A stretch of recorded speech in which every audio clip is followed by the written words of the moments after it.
My name is Dr. Kevin Pecca. I wanted to make a podcast that exposes people to the true miracles of life and health. All the guests on this show have been specially picked because they bring something positive to the world. They have some of the most amazing and inspiring life stories. These people have a passion for living, healing, and leaving the world better than they found it. There is something inside these people that made them keep fighting through all the tough times, even when people told them it was not possible. They carried on and made their lives beautiful again. And now they are sharing their experiences with the world. This is the Expect Miracles podcast. Enjoy the show.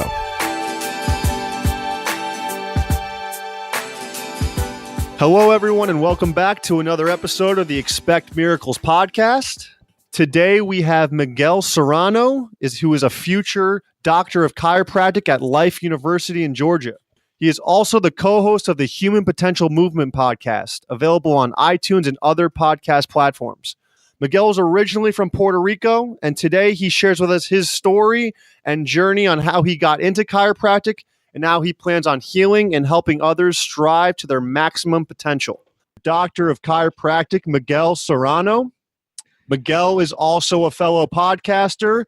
He is a co-host of the Human Potential Movement podcast. Miguel, how you doing? Very good. Very happy to be here with you today. Thanks for coming on. I really appreciate it. So, Miguel, why don't we just get a little background on yourself? Where are you from originally?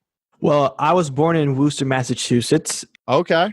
And basically, my parents are from Puerto Rico. So when I was about 4 years old, they moved back to Puerto Rico, and I basically grew up there. Wow. Okay. So do you remember anything at all living in America before the age of 4 or?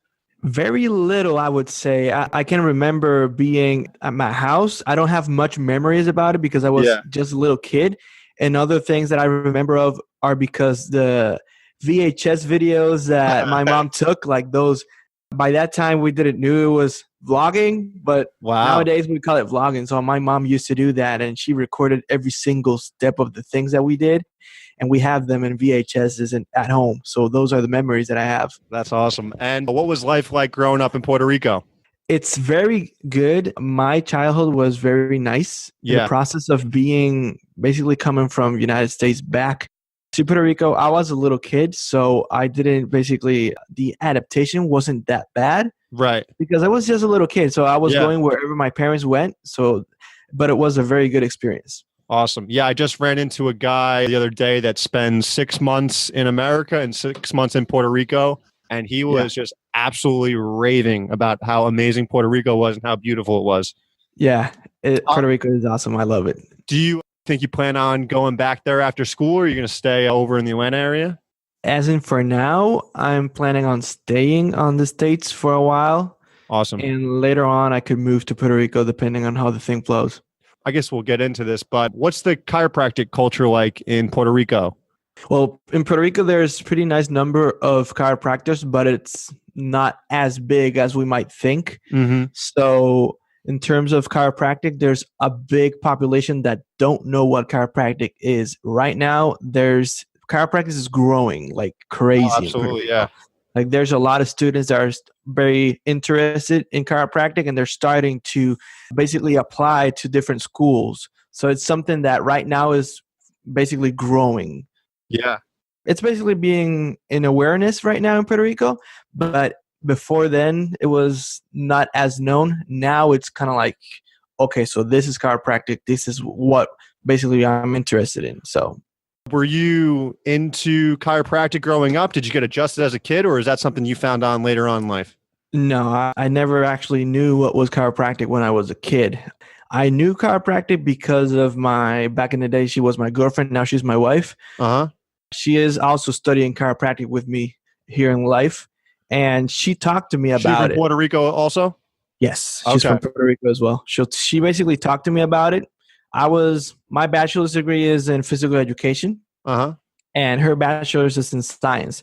So she was interested in going to pharmacy school, but then she basically changed her interest to chiropractic because she was telling me like, oh, why do we need to give medication to every single people on the planet? So I want to go through something that's natural, and she was interested in chiropractic. That's how I knew about it. Awesome. And then I was basically interested in it as well once I knew what it was. I mean, it makes sense. Yeah. I mean, you get to get people off their medication, get the nervous system thriving, living a happy, healthy, optimistic life. It's great. Yeah. Yes. So what were you into growing up as a kid? I'm a musician. So my family, from part of my father, my family is all musicians. My grandma used to sing. She still does. My parents, my dad, and I have an uncle that also sings as well. So that family in general, they're all musicians. And I knew that I was basically going to be a musician as well because I love it. So that's what I do. I also, in terms of sports, I am very into Taekwondo. Nice. So that's what I do. I've been practicing Taekwondo for, I would say, 8 years now. I've been a little bit inactive because of chiropractic school. Right. Just focusing on chiropractic school right now. I'm definitely going to go back once I graduate to training. Do you play any instruments or are you just a singer? I sing, I play guitar, I play a little bit of piano, not much. And I play the traditional instrument in Puerto Rico that's called el cuatro. So it's a little, not as big instrument. It's a little smaller than guitar, and we use it for cultural type of music. Is it a string instrument? Yes. Okay.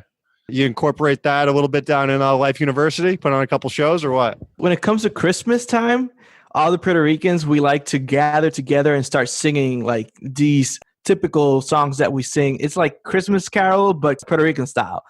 So it's pretty nice. So Miguel, you're a very driven individual. I don't know many people that would start a podcast during their schooling because there's just a lot going on. So where does that drive come from? What made you want to start the podcast? And how has your overall experience been down there at Life University in Georgia? So the way that I got into the Human Potential Movement podcast was actually thanks to Jamal. Jamal basically he met Dr. Dibley before I did. And he was very into the 360 group. And one day Dibley contacted Jamal and he asked him about the podcast, if he was interested in it.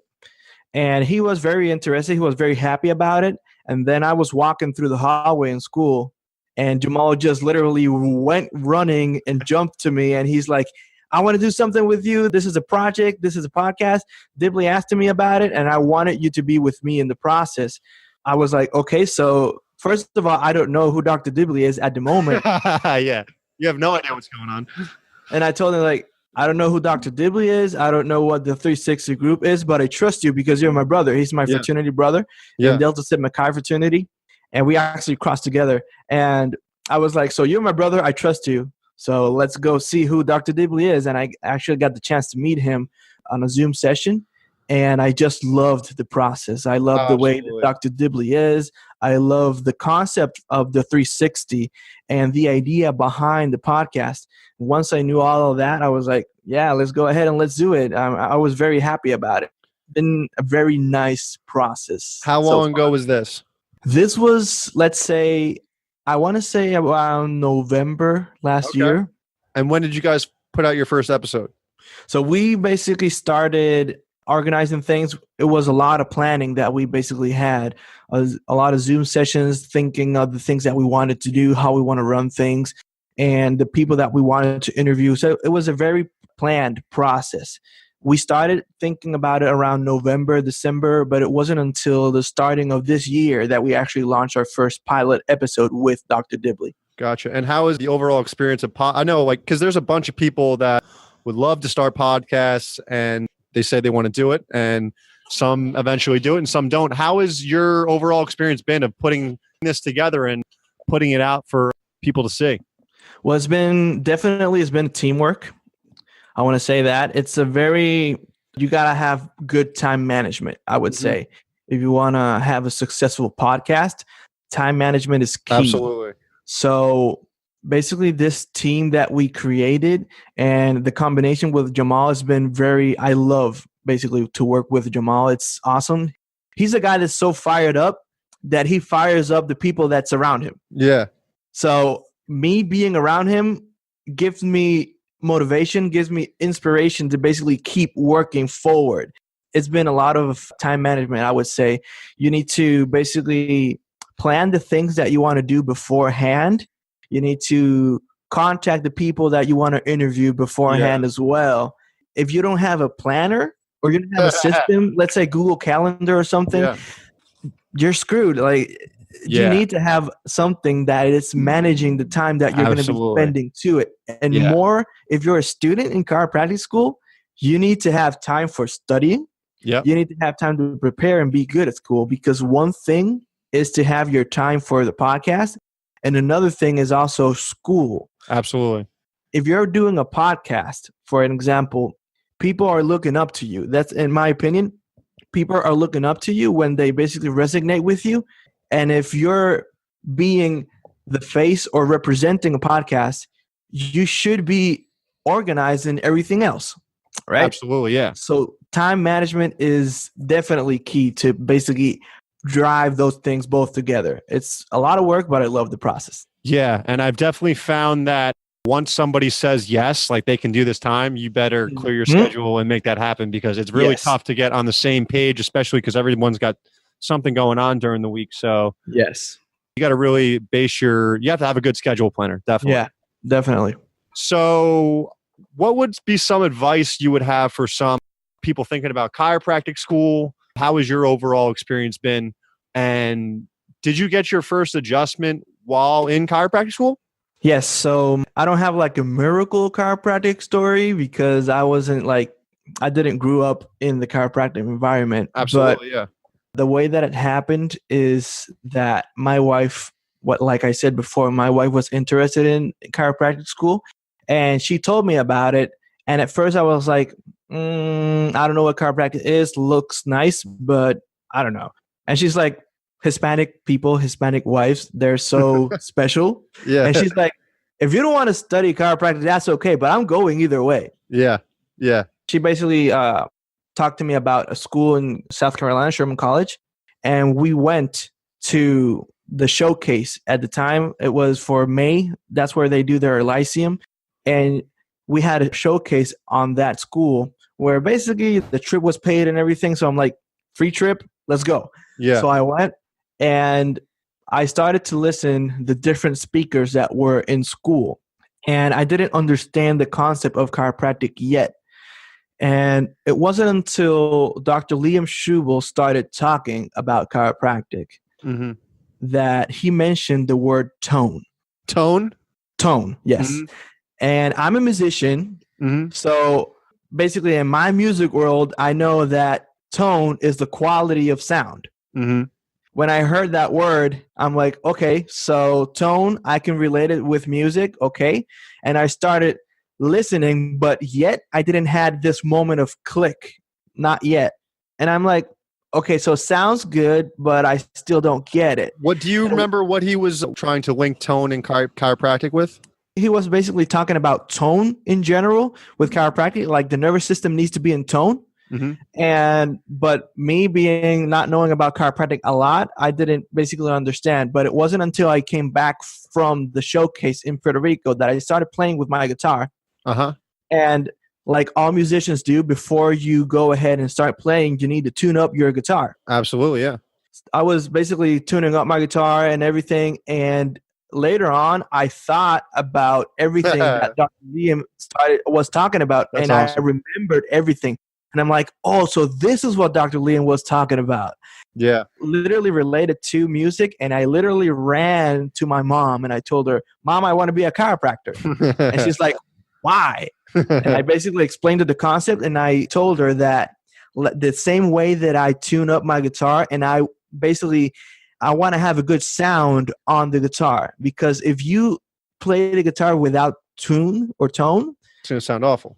It's going to sound bad. People are not going to like it. So you need to tune up your guitar in order to have a beautiful harmony, in order to have a beautiful sound. In order for you to thrive, you need to exactly. Well, yeah. So I told her, and she asked me, and I'm like, the same way that I tune up my guitar, I want to be able to be that instrument that goes ahead and be not, because the body has the ability to heal itself. Absolutely. That's the amazing thing about chiropractic. The body has the amazing ability to heal itself, but it needs this help. It needs this assistance to get back in tune. Yes. It needs a vessel to remove the interference so it gets all that 100% nerve flow back to every cell in your body. Yeah. So I want to be that instrument that helps the body to express the music that it has inside. That's what I said to my mom. And she was like, oh, I like it. That's awesome. That and she supported me in the process. And that's how I got to chiropractic school. When I got the chance to relate chiropractic with music and understand the relationship that they have together, I said, let's do it. I want to do it. That's awesome. Good for your mom for not shutting that down and being open and letting you be excited about it. She was very supportive. It was something new to the family in general. So I basically will be the first chiropractor in my family. That's awesome. They don't know much about chiropractic until I started to be interested in it, talking to them about it. And they like the process and they are very supportive. Yeah. So what was your first adjustment like? Do you remember it or?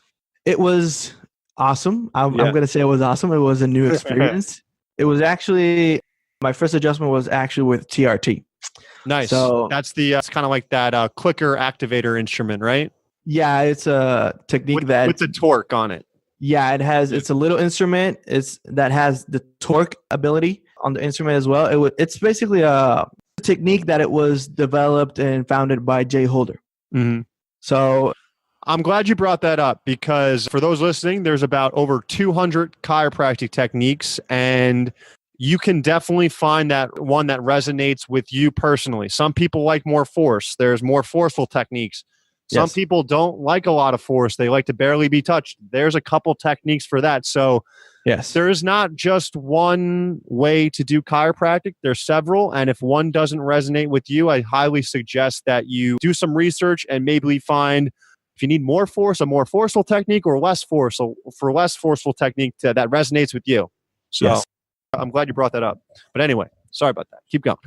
So I got basically adjusted with that technique. I loved it. It was awesome.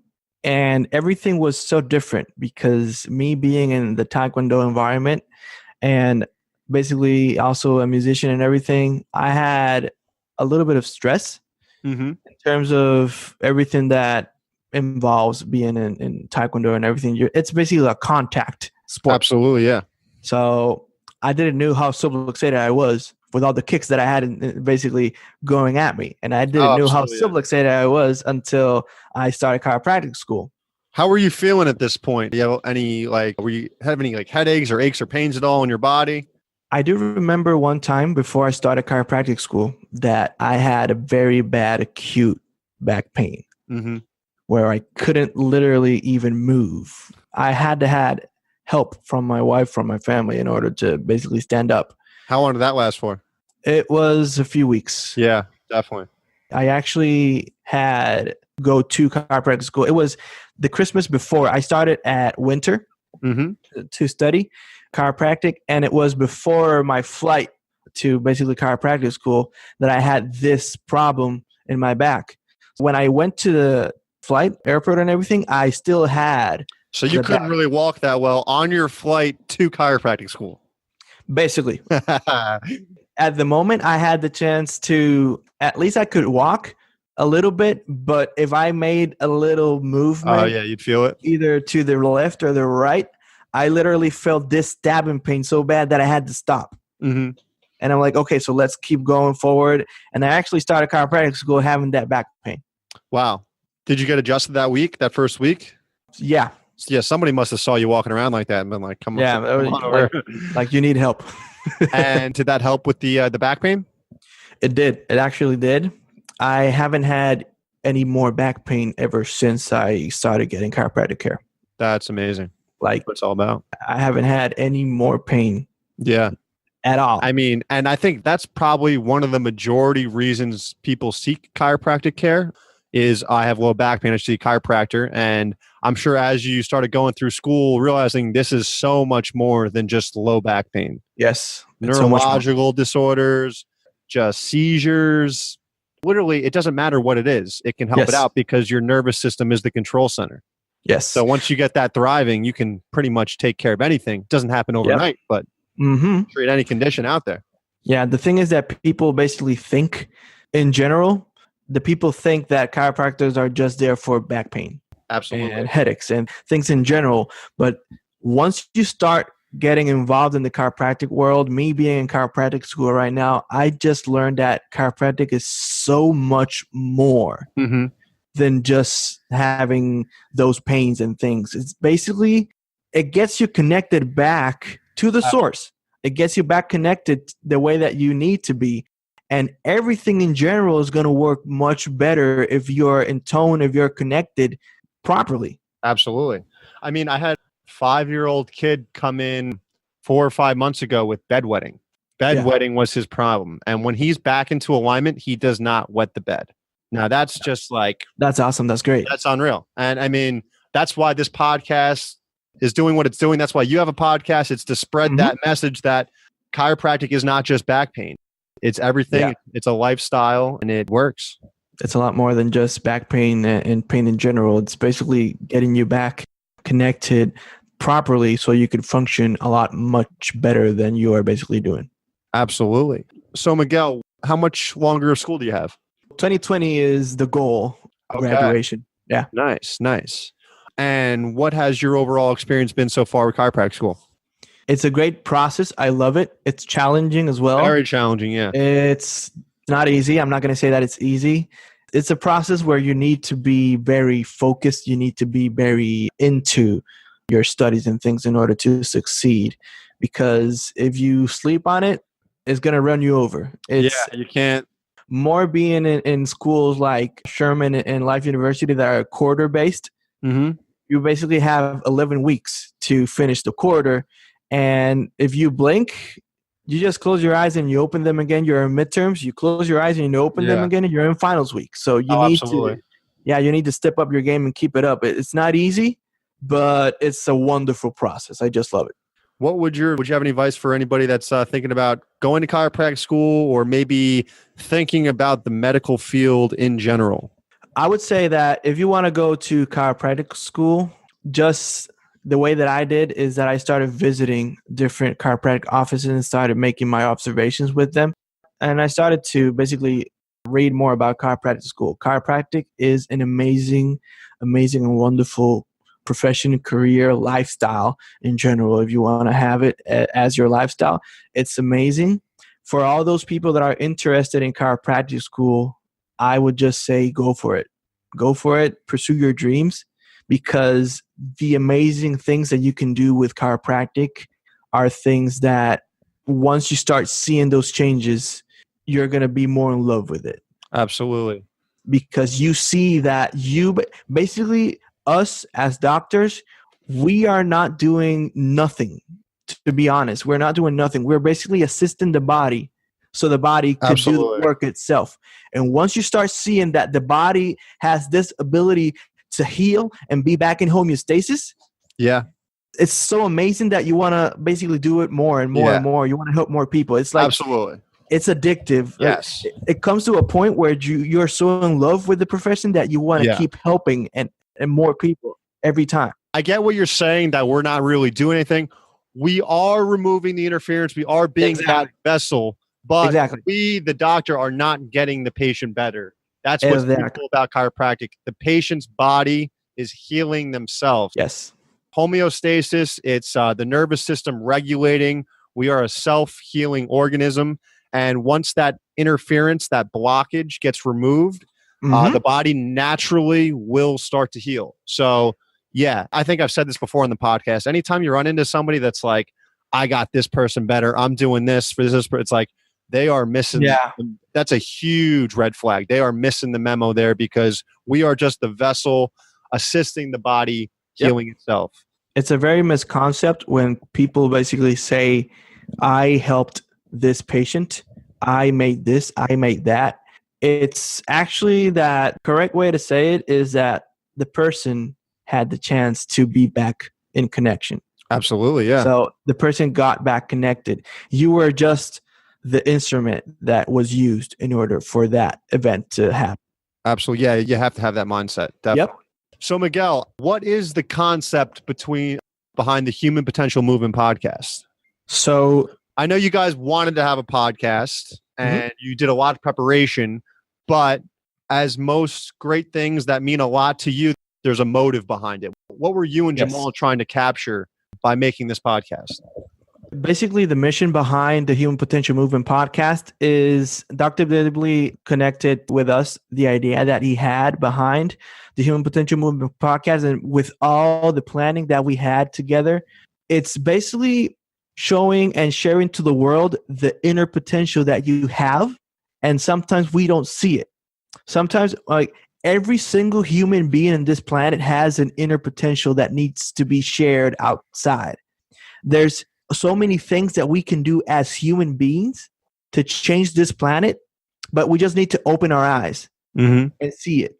And the Human Potential Movement podcast, the way that I see it is that the Human Potential Movement podcast is a source for people to listen to it so they can hear other influencers of the globe, and they can see that if they had the chance to change the world, the others can do it as well. Because you know that you and I have something in common. And that one thing in common is that we both have 24 hours in our lives a day. Yes.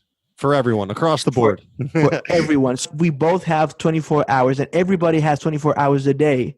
Yeah. What are you doing with those 24 hours? Absolutely. That's what the Human Potential Movement podcast is all about. What are you doing in your life in order to change the life of others? Yeah. Not saying you don't have time is the worst excuse ever, because you have the same amount of time as everybody else in the day. So it's not that you don't have the time. It's you're not making the time. You're not prioritizing what's the most important thing that you want to get done. Yeah, we're basically interviewing.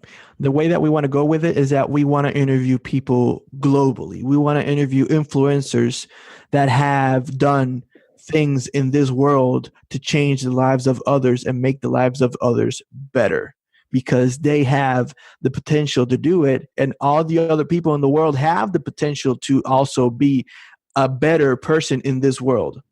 Definitely. Yep. So Miguel, where can people find your podcast and everything you guys do on social media? So you can find our podcast on Facebook. You can go to facebook.com/THP Movement Podcast. That same handle, you can use it in Instagram as well, THP Movement Podcast. And you can go to discoveryourpotential.com. That is Dr. Dibley's website, where you can basically know more about Dr. Dibley. You can know about his practice and everything. And the podcast is also going to be shared there. SoundCloud as well. You can go to THP Movement Podcast as well, and YouTube as well. So we are doing SoundCloud, iTunes, Google Play, YouTube, Instagram right now. Nice. And Miguel, if you could share one thing with the audience that you've taken through all your life experiences, all that you've been through, what would it be? That's a good question. I would say everything that you want to do in life, everything that you basically believe in, go ahead and do it, because one of the worst things that you could do in life is having the idea to change the world in a way and just sit down and do nothing. And keep it inside, yeah. Exactly. So if you have this amazing idea, this amazing potential inside of you to change the world, just don't stay with it inside. Open yourself, be vulnerable, and change the lives. But first, before you change the lives of others, we need to start with ourselves first. Absolutely. We need to love ourselves first. We need to be able to forgive ourselves and the others that are around us. And that way we start from there to change the world. Yeah, so you got to figure out what your own frequency is so you can send it out and share with the world, and you will attract people that are like-minded and thinking the same thing and love what you do. That's what's the beautiful part about it. If you want to change the world, you need to be able to be vulnerable and the people to see, because it's not about being interesting. It's about being interested. Absolutely. So you need to change the world by example. If you change by example and by conviction, people are going to notice. You don't need to be basically talking to the world like, hey, I'm doing this, I'm doing that. Yep. Just do it yourself and people are going to notice. People are going to see it eventually.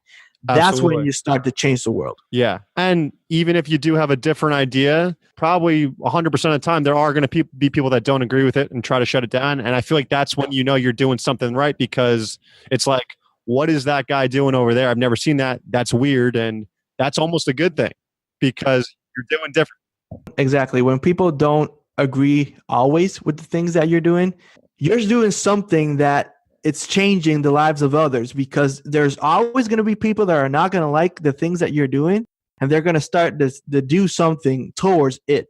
Absolutely. When you start to see that people are doing those things, you're doing something. Yeah. Because people are noticing that you're doing something. Absolutely. That's a good thing, actually. Yeah, it's a very good thing. So, Miguel, thank you so much for coming on. Really appreciate you. Looking forward to listening to some more of your podcast episodes, and best of luck with the rest of school. And I know you're going to do great things. Sounds good. Thank you for basically giving the opportunity of me being here in your show today. Absolutely, Miguel. I'll talk to you soon. All right. See ya. All right. Thank you, everyone, for listening. If you enjoy the podcast, subscribe, give us 5 stars, and leave a review. It really helps boost the podcast and spread the good word. My chiropractic practice is located in West Orange, New Jersey at Montclair Upper Cervical Chiropractic. You can also find us on Facebook at Montclair Upper Cervical Chiropractic.